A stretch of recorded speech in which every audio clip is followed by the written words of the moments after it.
মধ্যবিত্ত ছেলেদের মনের ভিতরে অনেক স্বপ্নই থাকে, কিন্তু স্বপ্নগুলো কখনো বাস্তবায়ন করতে পারে না।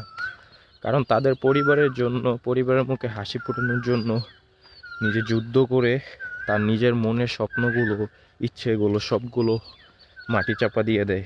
কারণ তাদের স্বপ্ন পূরণ করতে গেলে তার পরিবারের মুখে হাসি ফুটবে না।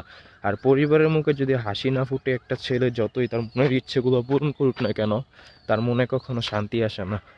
এটাই হচ্ছে বাস্তবতা। কারণ এরকম হাজারো মধ্যবিত্ত ফ্যামিলির ছেলে মেয়েদের মনের ভিতরে অনেক ইচ্ছে থাকে, যা তাদের স্বপ্নগুলো কখনো পূরণ করতে পারে না, যা নিজে নিজে কিছুদিন পরে মনে পড়ে আর সেটার কষ্টে মানে দুঃখই, মানে কি বলবো, কতটা দুঃখ যে কষ্ট লাগে যে সবাই স্বপ্নগুলো পূরণ করতে পারে কিন্তু মধ্যবিত্ত ফ্যামিলির ছেলেরা চাইলেও পারে না। কারণ মনের যে ইচ্ছেগুলো বা বাসনাগুলো তা মনের ভিতরে থাকে, কাউকে প্রকাশ করতেও পারে না, নিজের ইচ্ছেগুলো পূরণ করতে পারে না। এটি হচ্ছে ছেলেদের জীবন।